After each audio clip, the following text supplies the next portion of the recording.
Hello, everybody, and welcome to Charts with Dan. There is so much to get to this week, including a historic weekend 1 to weekend 2 drop for the Marvel Cinematic Universe. We're going to be breaking down everything about Ant-Man and the Wasp, Quantumania, and a lot of the other top 5 films because it was not so strong a weekend for Ant-Man, but a pretty strong weekend for Jesus and Bears. So we're going to get into all of that. I actually had a little bit of extra time to prep this week's show because I took a flight last week with Southwest Airlines. That's right, Southwest Airlines. They can get you where you're going unless it's raining the night before, in which case, well, you never know when you're going to hit your final destination. Want to get away? Yes, that's what I'm paying you for. Anyway, thanks to Southwest Airlines for that extra day tacked onto my LA trip last week and the extra time in the airport. And also thanks to my partner here on the show, as always, Carbon Health. You may know Carbon Health by its 120 plus locations around the country that handle urgent care, COVID tests, RSV, flu tests, and vaccinations. But what you might want to look into is how they're expanding into primary care services that also include connected health, which is the idea that our health isn't just about our bodies, but also our minds. That's why Carbon Health's providers are now coming connected with mental health specialists as well. Carbon Health is expanding these primary care services more and more as we get further into 2023. If you're in Massachusetts, you're going to be able to access those primary care services very soon, in just a matter of days. If you're in California, you can access those primary care services now, as well as urgent care services, virtual health care through the app, everything that Carbon Health has already offered. I love being partnered with Carbon Health because I believe in what they're doing, which is to help make healthcare as affordable and accessible to as many people as possible. So thank you, as always, to Carbon Health for being my partner here on the show. And let's get to a very active weekend at the box office. It was one that was a bit of a nail-biter because we didn't quite know just how big the drop was going to be for Ant-Man and the Wasp: Quantumania until the final numbers came in yesterday. That's one of the reasons I like to do the show on Tuesdays, because we get those sweet, juicy final numbers. And it was a historic drop for Marvel, or I should say the MCU, but not in a particularly good way. The second weekend of Ant-Man and the Wasp: Quantumania ended up coming in at $31,964,803. That's a 69.9% drop. The only good news about that for Marvel is that it wasn't a 70% drop, and we'll break down how that stacks up against other films in the MCU and also in the comic book genre in just a few minutes. Exceeding expectations was Cocaine Bear, which actually kept coming in higher and higher, no pun intended, as the weekend went on. It ended up with a total weekend gross of $23,260,790. Also exceeding expectations, in third place was Jesus Revolution, which was targeting the Christian faith-based audience. $15.8 million, a strong start in third place.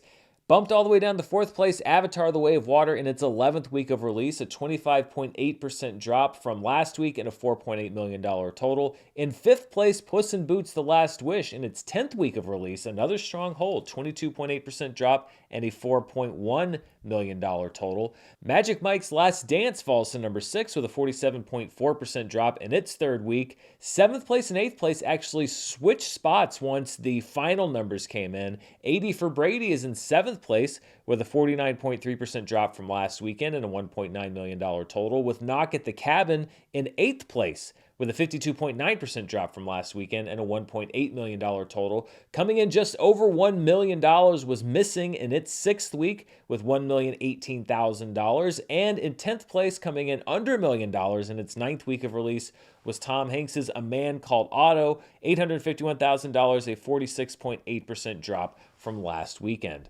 Dropping out of the top 10 this week were Titanic, the 25th anniversary re-release after 2 weeks, and Liam Neeson's Marlowe, after just 1 week in the top 10.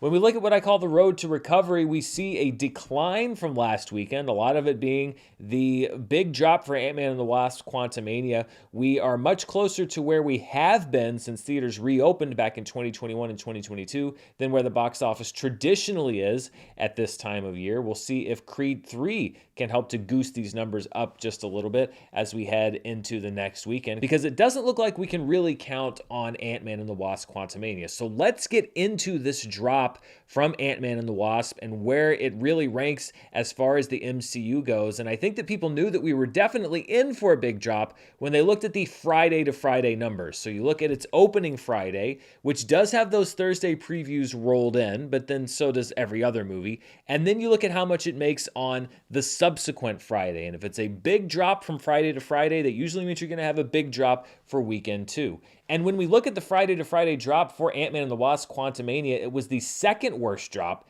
in MCU's history. It dropped 82.1% from the previous Friday, which was bested only by Spider-Man No Way Home, which dropped 83.9% from Friday to Friday, week 1 to week 2. Although the big caveat there being, number one, Spider-Man No Way Home put up a massive Friday number due to Thursday previews and the fact that it had a huge opening weekend, and the way that Spider-Man No Way Home's release fell, that Christmas slowdown was happening right on its second weekend. So this is one of those things where, yes, it's in the record books, but you have to kind of put an asterisk there. But when we look at the weekend 1 to weekend 2 drop-off, just 3 days to 3 days, there really is no rescue for Ant-Man and the Wasp: Quantumania, because when we look at how this stacks up, you see that Ant-Man and the Wasp's 69.9% drop was the biggest weekend 1 to weekend 2 drop-off in the history of the Marvel Cinematic Universe. It used to be Black Widow with a 67.8% drop. Right ahead of that was Thor: Love and Thunder with a 67.7% drop. Then Spider-Man No Way Home with that Christmas slowdown, a 67.5% drop. Doctor Strange in the Multiverse of Madness was 67%. Black Panther: Wakanda Forever was 63.3%. And then Eternals was 62.3%. And as I'm going down there, the 7 biggest drops from weekend 1 to weekend 2 in the history of the Marvel Cinematic Universe, one thing that you may notice, and the reason that they're all orange on this graphic here, is that those are all movies that came out post-2020 as we entered Phase 4 and Phase 5 of the MCU, which means that, yes, these 7 biggest drops from the first to the second weekend have been 7 of the last 8 Marvel movies that have been released. Only Shang-Chi and The Legend of the Ten Rings was able to buck this trend. It only dropped 54% from weekend 1 to weekend 2, which is much more in line with what we usually see, or what we usually did see from an MCU film. And when we widen that out to just movies based on Marvel properties, Ant-Man and the Wasp: Quantumania is not in very good company. Right now, tied for 5th place on the biggest second weekend drop-off by percentage is X-Men Origins Wolverine and Elektra. They both dropped 69%, nice, in their second weekend. Then Ang Lee's Hulk, which dropped 69.7%, which means that Ant-Man and the Wasp: Quantumania dropped slightly more than Ang Lee's Hulk, with 69.9% there in 3rd place. However, it is bailed out by Dark Phoenix, which dropped 71.5%, and Morbius, which dropped 73.9%. However, this is not where MCU films are used to being. When you look at this company, Morbius, Dark Phoenix, Hulk, Elektra, X-Men Origins Wolverine, none of these movies are close to classics in the comic book genre, and they're all pretty much considered box office disappointments. So I don't think that Kevin Feige wants to see Quantumania mixed up with these movies, and it actually also ranks among the top 5 worst drops ever for films in the DC and Marvel universe. Ant-Man and the Wasp: Quantumania had the 5th biggest drop-off for any film based on a Marvel or DC property, only beaten by The Suicide Squad with a 71.5% drop-off, then Dark Phoenix, also with 71.5%, Morbius with 73.9%, and Steel with 78%. And you really don't want to be in company with these films, although I think that The Suicide Squad is easily the best movie here. It was not a box office success, partially because it was available simultaneously on streaming, but the point of the matter here is that this is not really a silver lining situation when it comes to this film. A lot of times when we look at big drops at the box office, etc., or something that maybe didn't meet expectations, we can say like, oh, well, but this, but that. There's not really a but here, except for MODOK's but, when it comes to Ant-Man and the Wasp: Quantumania. This is bad news for Marvel. This is bad news for the MCU. You can't really spin this drop at all. It's not like when we look at box office results that other movies haven't been doing well. You could say with Black Widow and Eternals maybe, and even Shang-Chi, oh, well, it was right after the theaters were opening and nobody was really going to the movies, and some of them had those day and date Disney Plus things. Black Widow in particular had that, and so you could say like, well, yes, but. But we are now in 2023. Movies are doing extremely well. We just had Top Gun Maverick and Avatar: The Way of Water, two of the biggest movies of all time that both played and had legs. They didn't collapse from weekend one to weekend two. You can't say that it's all about, well, people aren't going to the theaters. They're going to theaters for other movies, both in raw numbers and statistically as far as drop-offs. Puss in Boots: The Last Wish just had one of the leggiest runs of the year, I think the best of 2022. People are going to the movies. And they're going back to see movies, and they're going back to see movies that are also hitting streaming soon. Black Panther: Wakanda Forever did well domestically, but they are not going back to see Ant-Man and the Wasp: Quantumania. And on last week's show, I talk about the fact that I think that it did open well. It was a franchise best for Ant-Man. It defied the bad reviews. It outstripped what the tracking was and what the expectations were, but it absolutely collapsed in the second weekend. So the box office opening is one story up here.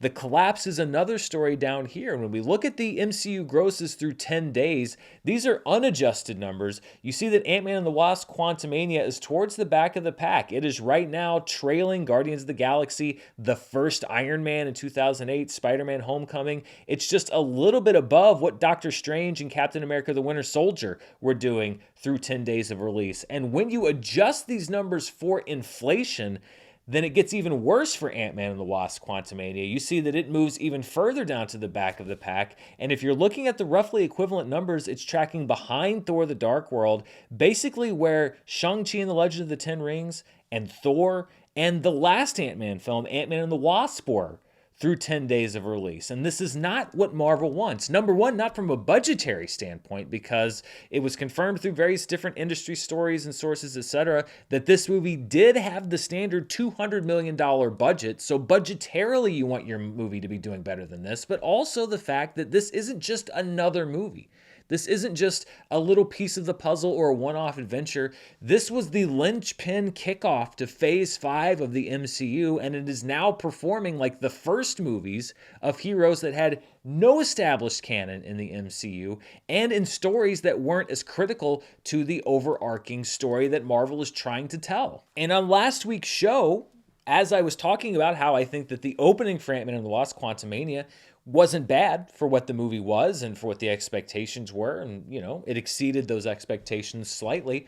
I also said that I felt that this was a distinct possibility because of the cinema score for the movie, which was a B, which was a tie for the lowest cinema score of any MCU movie ever. And there was a healthy number of you that were saying like, cinema score doesn't mean anything. It's a bunch of garbage, and, you know, saying why that wasn't really that significant. But the thing is that it is significant. And you can do those research and you can look in those numbers, and just saying that cinema score doesn't mean anything doesn't necessarily make it so. And when I'm bringing you information on this show, I think that we're sort of at a point now with the internet where everything is kind of take driven. It's like any piece of information that you hear somebody say on the internet, it's like, well, it's driven by their take on it. Like it's driven by their opinion, or it's driven by some ideology. And the big thing that I try to do with this show is, of course, I will share my opinion on where I think that a movie's going to go. But the other thing that I try to do is give you hard numbers and data and facts. And the fact is that this looked like a very real possibility based on that cinema score. And looking at that cinema score last week, it should have been apparent that people generally were not excited by this movie. The people that cinema score surveys are the hardcore of the hardcore MCU fans. They're the ones that go on opening night. They're there day one to see these films. And if they're not excited by it, then yes, it has been proven that the box office is going to suffer as a result. So I was a little surprised that it fell almost 70%. I thought it might fall between 65 to 68% or so, but I wasn't shocked that the movie didn't do well, and it does follow the pattern of the data that we've been looking at. And going back to really Doctor Strange and the Multiverse of Madness, 2021 was so hard to talk about with the MCU for all those other reasons, because of the pandemic, because of Disney Plus, because people were still going back to the theaters. But when Doctor Strange and the Multiverse of Madness came out, and we got the cinema score for that film, and then we started to see how Thor: Love and Thunder was doing, and we got the cinema score for that film, and we were looking at the MCU.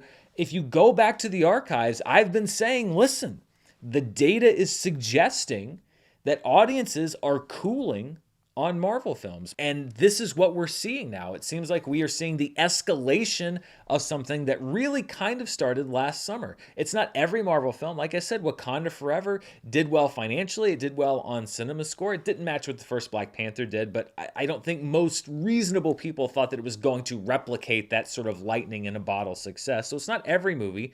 And I think that because Spider-Man No Way Home did so well, people kind of inflate how Marvel is doing. But I really think, and I said this last week, that Marvel has some serious soul searching to do here, because this to me was the final confirmation that we have ended an era here, the era of Marvel being bulletproof.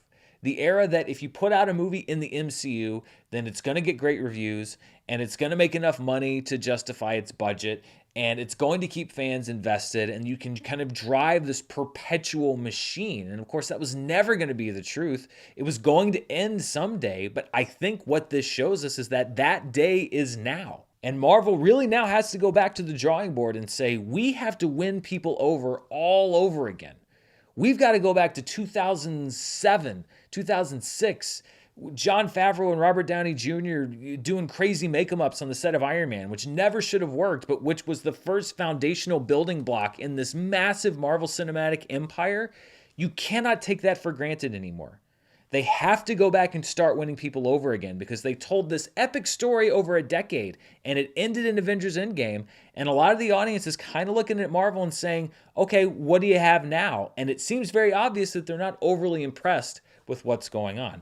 So we have the delay with the Marvels. It's not coming out this summer. It's coming out later this year. Kevin Feige says they're slowing down production on TV shows, etc. That's what they need to be doing, because Ant-Man and the Wasp: Quantumania, I don't really know how it's going to do money-wise. I don't think it's going to turn that much of a profit, if it turns a profit at all. We'll see where the worldwide numbers end up, but it's doing about the same worldwide. So we could be looking at about 500 million, 600 million worldwide as we get to the end of that box office run, which is not a lot of profit margin. But more importantly, they need to be looking at the profit margin in the future, because the days of the inevitable Marvel machine are now gone.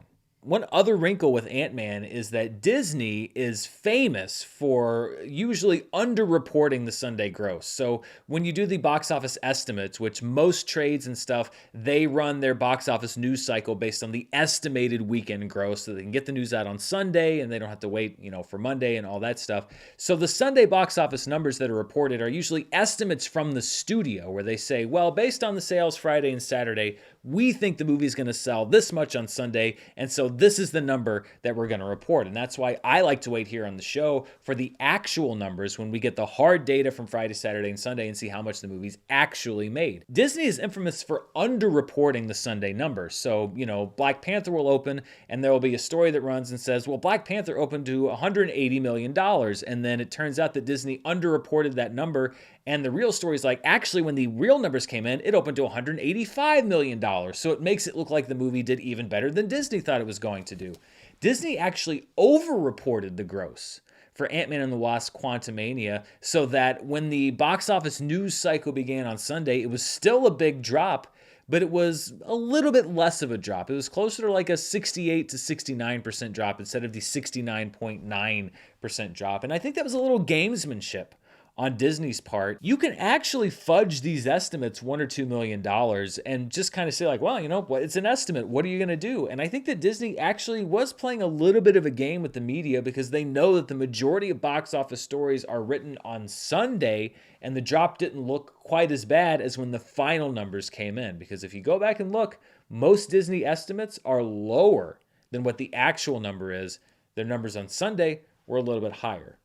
That's just the way it goes sometimes. Let's talk about a couple of the other films in the top 5, though, and the number 2 film specifically, which was Cocaine Bear, which did seem to tap into that sort of underground zeitgeist. It also did not have a great cinema score. I think it came in at a B-, which doesn't bode well for its legs this upcoming weekend. We'll see how it does. Sometimes these movies can defy it. Most times they can't, but it still put up a respectable opening and one bigger than a lot of people saw. And let's see where it falls in the overall pantheon of bears in cinema. And when I say movies about bears, it can get a little weird because it's like, well, is Brave a movie about bears? Is The Golden Compass a movie about bears? I mean, bears certainly do play a big part of it. And I sat there and debated this with myself for a much longer time than anyone involved in this conversation should be comfortable with. And I decided for the purposes of this exercise, when I say movies about bears, I mean a movie where the title character is a bear or it refers to a bear specifically.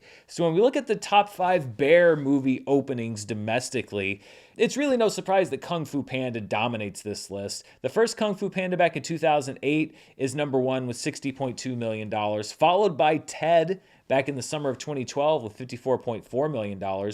Kung Fu Panda 2 is at number 3 with $47.6 million, followed by Kung Fu Panda 3 at number 4 with $41.2 million, and then Ted 2 at number 5. But live action movies about bears do tend to skew a little bit more adult, so I decided to specify this result from all movies about bears to live action bear movie openings. And when we do that, we now see where Cocaine Bear ranks. Ted and Ted 2 take up the number 1 and number 2 spots, $54.4 million and $33.5 million. Then we have Cocaine Bear at number 3 with $23.2 million. Then like the opposite of Cocaine Bear, which is Paddington at number 4, the first Paddington film with $18.9 million. It opened in early 2015 here domestically. And then at number 5, Yogi Bear, who was, yes, animated, but the film was live action, so it counts. $16.4 million debut back in 2010. And because I just wanted to keep going down this rabbit hole and make this chart, this is a chart for live action bear movie openings domestically adjusted for inflation. And nothing really changes. I just think it's a ridiculous chart and I wanted to make it. Ted and Ted 2 remain number 1 and number 2. Ted, the first movie, had an adjusted opening of $70.9 million. It was a huge hit back in summer 2012. Paddington flips with Cocaine Bear. Paddington now at number 3 with 23.9, and I will take every opportunity to give Paddington another win. Cocaine Bear at number 4 with 23.2 million, and then Yogi Bear much closer there at number 5 with 22.5 million. I also wanted to make a point to talk about Jesus Revolution, which really exceeded expectations in 3rd place. And part of it is, and we're going to keep going back to CinemaScore, it received an A+ CinemaScore, the first movie of 2023 and the 105th movie overall to get an A+ on CinemaScore. That gives the co-director of the film, John Irwin, the most A+ movies all time with 4. That includes Jesus Revolution, Woodlawn, I Can Only Imagine, and American Underdog, all of them aimed at the Christian faith-based crowd. And given the size of its opening, if Jesus Revolution performs like You Can Only Imagine did several years ago, then we're looking at a final box office around $60 to $70 million. So this is going to be a sizable hit here. And again, these A+ CinemaScore movies, and especially with that faith-based crowd, some of them play big, some of them play smaller, but you usually get 3.5, 4 times the opening weekend multiples when you have this reaction, this crowd reaction to these movies. There's so much more to get to today, but before we do, I want to thank one of the sponsors for this week, BetterHelp. This episode is sponsored by BetterHelp, and it's a really busy time of year for me. We've got the Oscars, award season travel, I'm planning a wedding, running the channel. Self-care is something that, quite honestly, I haven't really taken the time to do in the past, but that I've recently started making the time to do using BetterHelp. And they provide a wide range of therapists with specialties suited to what I want to address and improve about myself.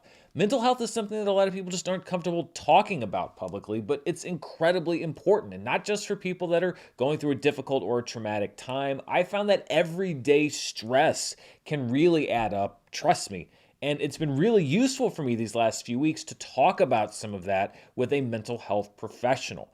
BetterHelp is entirely online, it's flexible to your schedule, and it's convenient. You'll fill out a brief questionnaire, be matched with a licensed therapist, and if you want to switch therapists, you can do so at any time free of charge. If you want to live a more empowered life, therapy can get you there. Visit betterhelp.com/Murrell to get 10% off your first month. That's BetterHelp, HELP.com/Murrell. And I want to thank them for sponsoring today's show. Let's take a minute to check in with Avatar: The Way of Water and really its competition with Top Gun: Maverick to see what will be the highest grossing film released in 2022 domestically. And when we look at the daily grosses for Top Gun: Maverick versus Avatar: The Way of Water, it really does look more and more inevitable that Maverick is going to be the highest grossing film of 2022 because you see those two lines, the red and blue line, have almost met. And I think that by the end of next weekend, this time next week as we're sitting here talking, then Top Gun: Maverick will have crossed the blue line that is Avatar: The Way of Water, and I think that it is going to edge out that win. I think it is going to remain the highest grossing film of 2022 domestically, with Avatar: The Way of Water finishing just behind. When we look at the 2022 domestic top 10, you see Top Gun: Maverick still number one, $718.7 million. Avatar: The Way of Water up to $665.5 million domestically. So really not much to complain about there. Wakanda Forever at $453.7 million, but look down there at number 10. We've been tracking this for several weeks, and it finally happened. When you look at the record books, Black Adam will no longer be the 10th highest grossing film of 2022 domestically.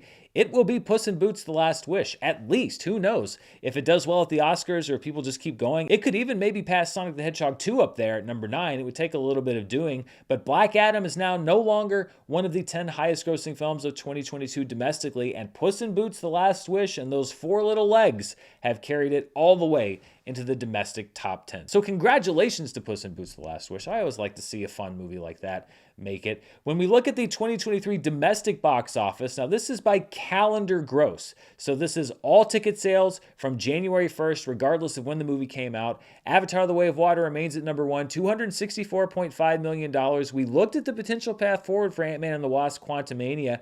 I still think it's possible when all's said and done. It's still the highest grossing film of the year once Quantumania's box office run ends. We'll just have to see if it can have weekends that were better than its weekend 1 to weekend 2. Puss in Boots: The Last Wish at number 3 with $117.7 million. Megan stays at number 4. A Man Called Otto stays at number 5. 80 for Brady's at number 6. Knock at the Cabin has now passed Plane for number 7.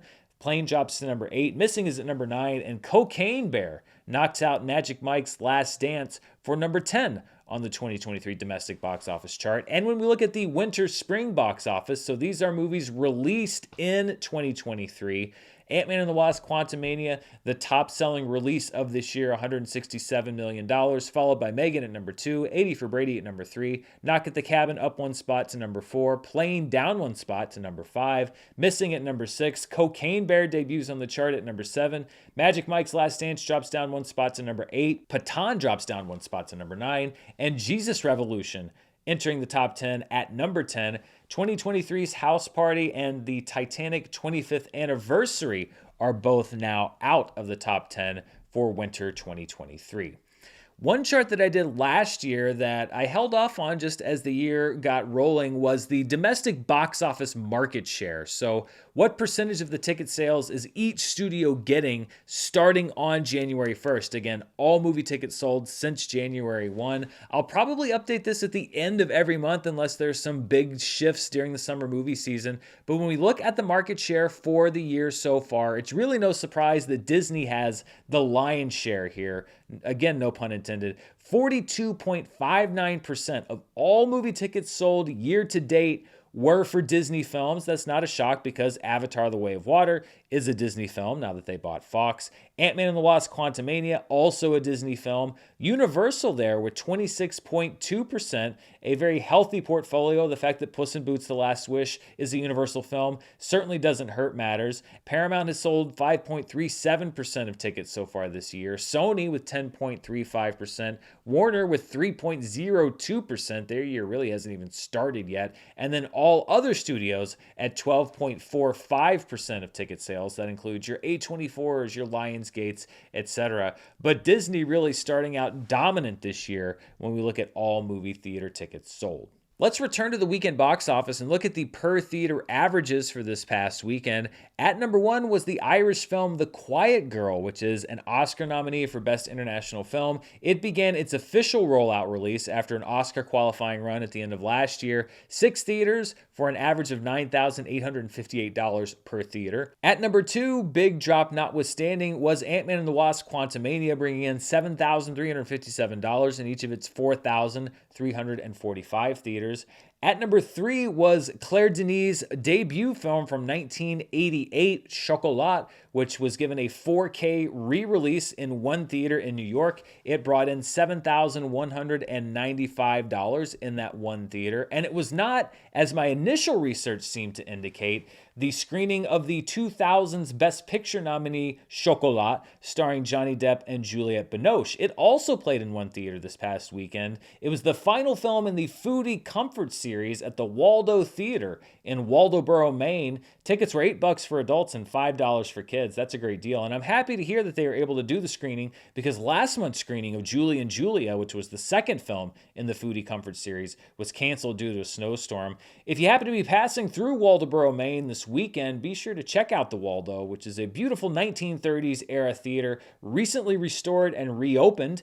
They'll be having a free family film showing of Steven Spielberg's The BFG this Saturday afternoon at 2. So if you find yourself in Waldoboro, Maine, check out The BFG and tell them Dan sent you. This is a really interesting show because, one minute you are researching the biggest weekend 1 to weekend 2 drops of all time for the Marvel Cinematic Universe, and the next moment you almost list a showing at an obscure theater in Maine on your per theater average chart, and then you realize that it's a different movie, but then you want to know more about that obscure theater in Maine, so then you keep looking up information about the Waldo Theater in Waldoboro, Maine, which, by the way, is run by a team of volunteers who opened this 1936, I think, movie house and renovated it and saved it from complete dilapidation and are now turning it again into a palace for showing movies, which, by the way, you're doing the work of every cinephile ever. So thank you. I also really kind of hope beyond hope that there is one Charts with Dan viewer that actually lives in Waldoboro, Maine, because I think I just blew their mind. Anyway, shout out to the Waldo Theater in Waldoboro, Maine, because you almost got listed on Charts with Dan, because I thought that the Chocolat that you showed was the Chocolat that was playing in New York. Two different Chocolats. Almost a big mistake, but hey, great job. Keep doing what you're doing. Anyway, at number four, you wonder why this show takes me so long to do, is Cocaine Bear, $6,582 per theater in 3,534 theaters. And at number five is Jesus Revolution, just behind Cocaine Bear, with $6,385 in 2,475 theaters.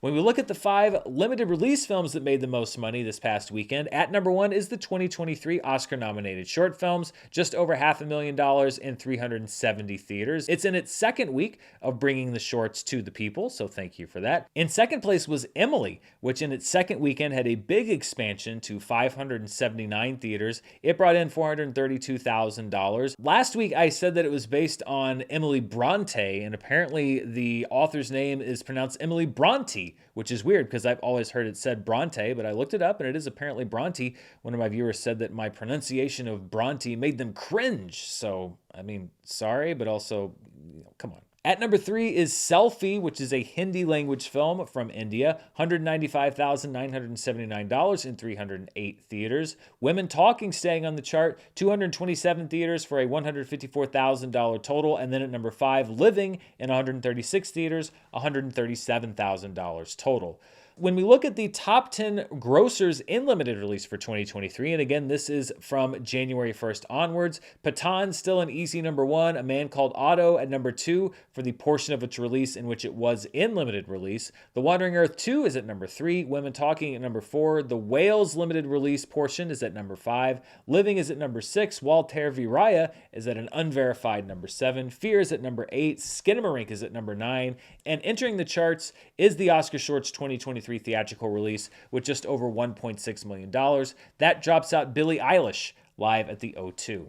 Let's turn now to the box office outside the domestic market as we look at the top 5 films internationally. And Ant-Man and the Wasp: Quantumania remains on top, $46.4 million in markets outside of the United States and Canada. Avatar: The Way of Water is at number 2 with $9.4 million. A Guilty Conscience is at number 3 with $8.5 million.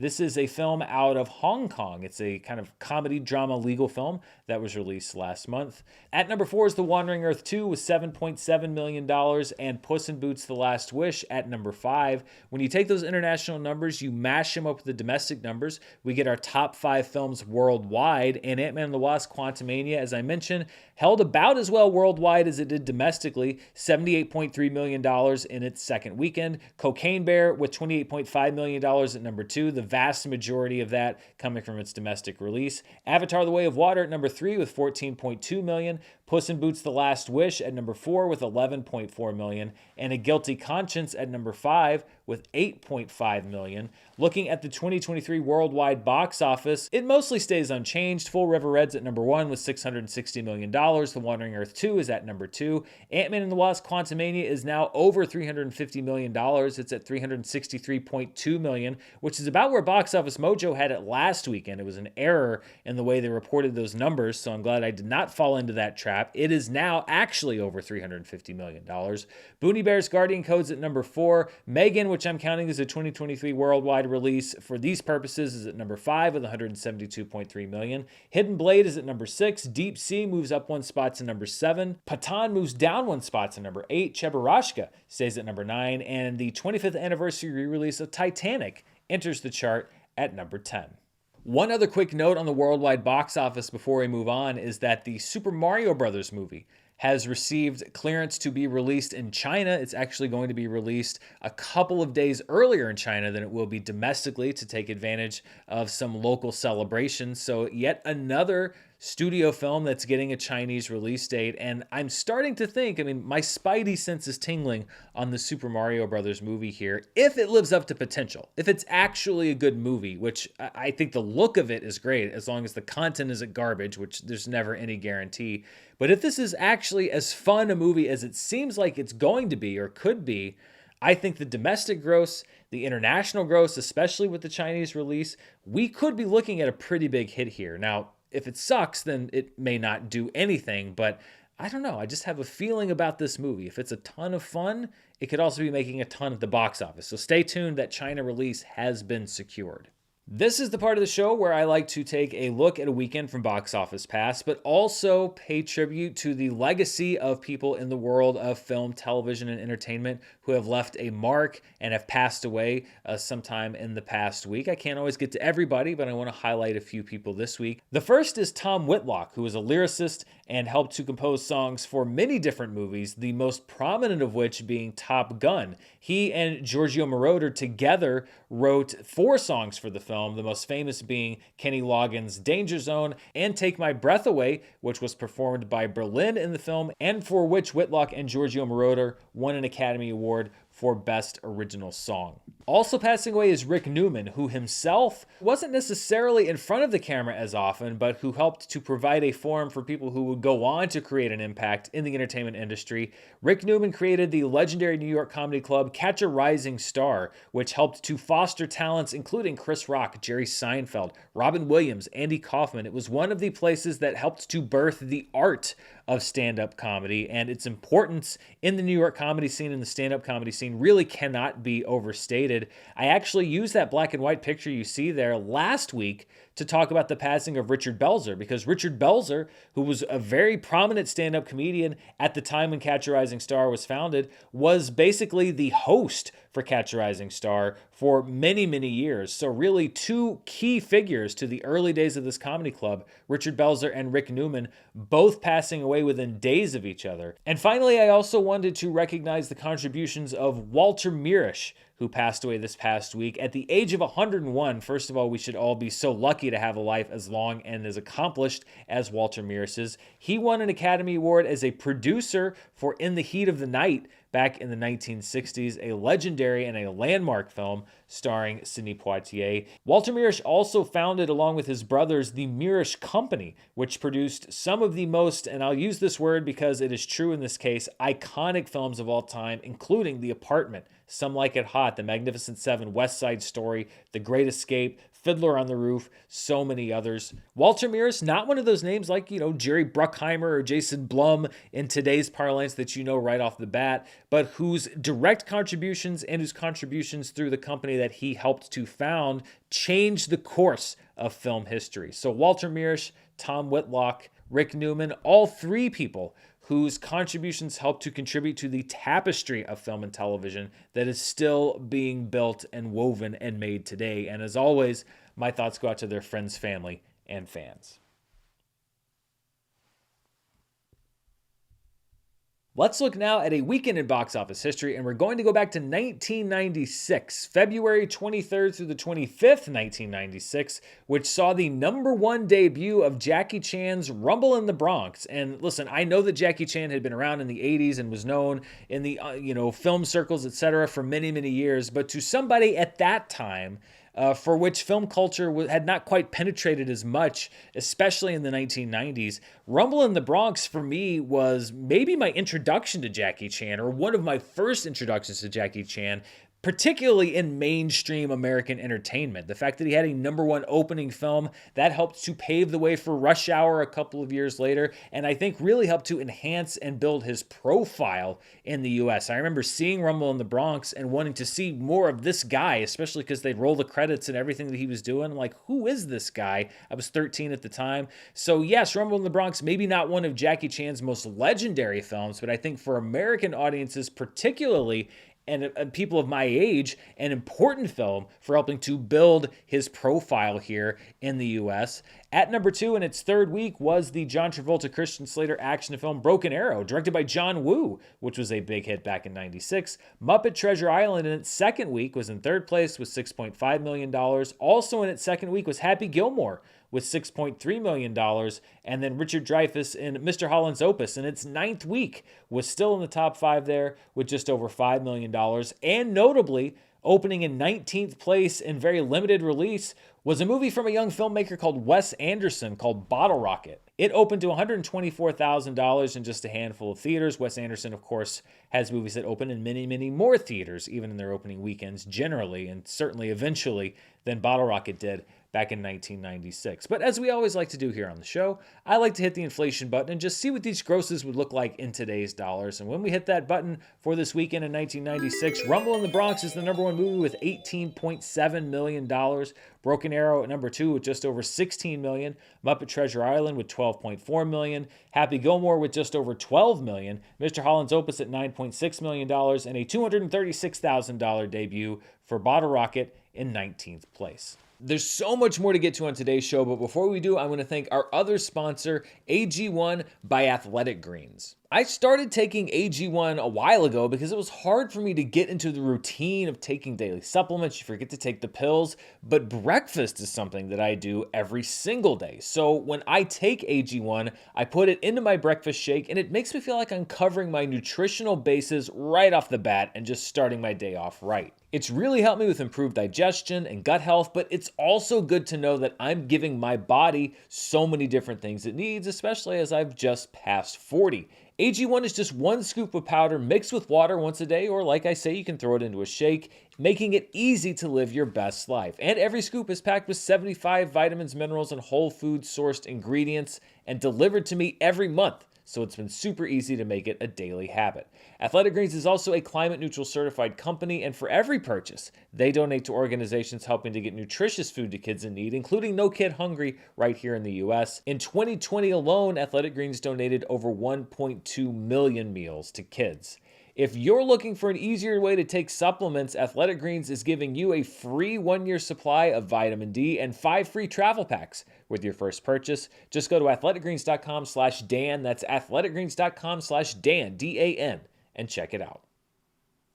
Well, before we go, as we always do, I want to take a look at what people are watching at home through different streaming services, and we will start with the iTunes Store, which saw a couple of debuts here. At #1, Knock at the Cabin, which is available for purchase and premium video on demand as part of Universal's agreement to have a shorter window for releases that open underneath a certain box office threshold. The Whale, also now available, only for purchase, although I'm sure that rental window will probably open pretty soon. It's there at #2. Puss in Boots: The Last Wish, now available only for purchase. That premium video on demand window has closed. The Fabelmans is at number 4. Triangle of Sadness at number 5. Plane, available for purchase and premium video on demand at number 6. At number 7 is a Nicolas Cage Western called The Old Way. I'm really looking forward to Renfield, which comes out later this year. Not straight to streaming. It's actually going to go into theaters. That looks like a crazy good time. At number 3 is Megan, which is available only for purchase. The PVOD window has also closed on that film. Alice Darling, starring Anna Kendrick, is at number 9, and Top Gun Maverick is at number 10. Let's look at the 10 most watched programs on Netflix. This is for the week of February 13th through the 19th, so just a week delay here. This also uses a custom metric that I call the PFV number, which is basically the number of hours watched divided by the runtime. That gives me the basic number of Netflix users who could potentially have finished viewing the movie, or PFV. At number 1 is Your Place or Mine with a PFV of 29.09, meaning 29.09 million Netflix users could potentially have finished viewing that program. You Season 4 is at number 2 with a PFV of 16.38. At number 3 is Squared Love All Over Again, which is a sequel to a Polish film from 2021, which apparently did very well on Netflix. Not good reviews for this movie, but an okay viewership, a PFV of 7.69. At number 4 is the Denzel Washington, Mark Wahlberg movie Two Guns, not a Netflix original movie because it was made 10 years ago, with a PFV of 6.88.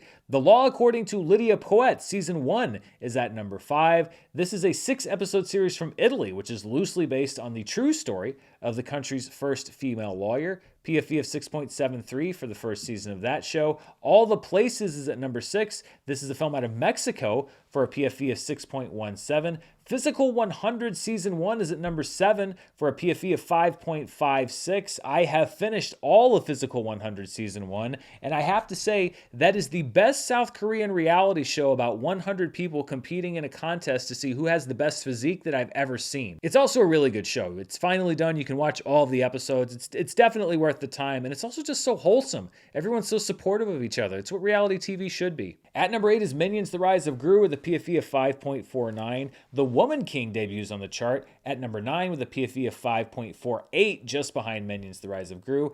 And at number 10 is the South Korean film Unlocked, about someone who drops their phone and then some creep unlocks it and tracks them. That has a PFV of 4.55. When we look at the most watched Netflix programs of 2023 for the calendar year to date, so it doesn't matter when the movies or shows were released, it's what people have watched so far this year. The Netflix original movie You People remains at number 1 with a PFV of 76.61. Ginny and Georgia Season 2 is at number 2 with a PFV of 60.61. Your Place or Mine, though, is moving up the chart quickly, a PFV of 56.78. That moves The Pale Blue Eye down to number 4. Wednesday Season 1 down to number 5 with a PFV of 44.7, keeping in mind that's just this year. At number 6 is Glass Onion with a PFV of 39.98. You Season 4 debuts on the chart with a PFV of 39.93. Viking Wolf down 1 spot to number 8. Kaleidoscope down to number 9. Doggone, the movie about a dog who's gone. And by the way, I think I neglected to explain the plot of Cocaine Bear as well. It's about a bear on cocaine. Both of these movies, just very obvious animal films. A PFV of 28.85. Dropping off the list is the Netflix original film Narvik. Let's look now at the most watched movies and series when we look at the Nielsen streaming ratings. Now, caveats as always, these are delayed by about a month. They only cover the United States and they don't cover all devices, but it's the best look we have at how these different streaming services are stacking up against each other. This is for the week of January 23rd through the 29th. This was the debut week of You People, which clocked 26.2 million hours watched in the US, according to Nielsen. Shotgun Wedding on Amazon Prime Video is at number 2 with 14.5 million. Narvik on Netflix at number 3 with 7 million, and Trolls on Netflix at number 4 with 3.9 million. That bumps Glass Onion down to number 5 with 3.9 million over on Netflix. Encanto, always on this list when there's not a whole lot else going on, at number 6 with 3.4 million. Sing 2, also a very popular entry on this list, just over 3 million hours watched. Moana is at number 8, Jung-E is at number 9, and Jurassic World Dominion on Amazon Prime Video is at number 10. Looking at the most watched streaming shows in the US for January 23rd through the 29th, Ginny and Georgia is at number 1 with 21.6 million hours watched, followed by The Walking Dead at number 2, That 90s Show at number 3, Cocomelon at number 4. The Last of Us on HBO Max moves up 1 spot to number 5, 14.6 million hours watched. Keeping in mind, this only counts people that are watching it on HBO Max. This does not count people that are watching it on cable through HBO. So the number of people watching The Last of Us actually significantly higher, and yet it's still in the top 5 when it comes to Nielsen. At number 6 is NCIS on Netflix, The Big Bang Theory on HBO Max at number 7, Grey's Anatomy on Netflix at number 8, Friends and Bluey tied for number 9. Last week some people said like, well, wait a minute, if 2 shows are tied, then one's at number 9 and one's at number 10. Well, yeah, but then you get like one less show, and I want to let people know what people are watching. So I have them both there at number 9, and then Gilmore Girls at number 10 on Netflix with just over 10.4 million hours watched. And when we look at the top 20 streaming shows, when you looked at hours watched per available episode, so not just pure watch time divided by how many specific episodes people can view. At number 1 is The Last of Us, 4.87 million hours watched per episode. This was through 3 episodes of its weekly release cycle. So broken down that way, again, you can see just how popular The Last of Us is just on streaming. At number 2 is Poker Face, which was not in the overall top 10. This is Ryan Johnson's show on Peacock. It released 4 episodes in its first week, and it's there at number 2, so we'll see if it can stick around. Physical 100, a big hit here. This was with only 2 episodes available, with 2.24 million hours watched per episode. That 90s Show at number 4 with 1.61 million hours watched per episode. Wednesday, which fell out of the top 10, still in the top 5 when you look at most hours watched. 1.1 million hours watched for each of its 8 available episodes. Ginny and Georgia is at number 6. Lockwood and Company, also on this list at number 7. 8 episodes for hours watched per episode of 937,500. Cocomelon's at number 8. Women at War is at number 9. And Vikings Valhalla rounds out the top 10.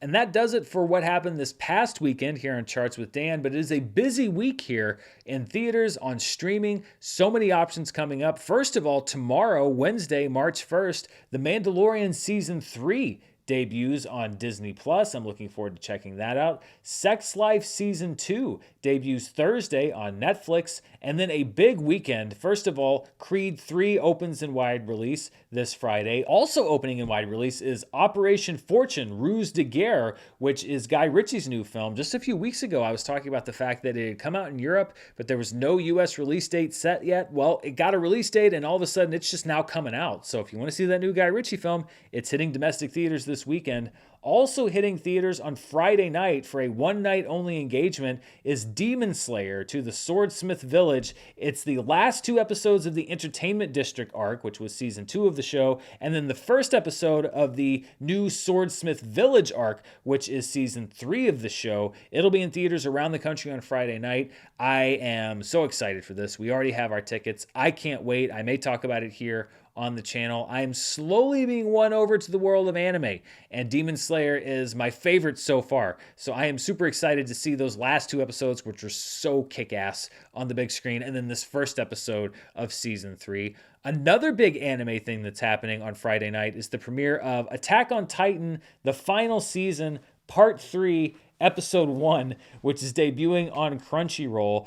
This is a newer thing that I got into, and I'm still catching up on it, but I'm kind of glad that I wasn't following it in real time, because this is the final season of Attack on Titan, but it started airing back in 2020.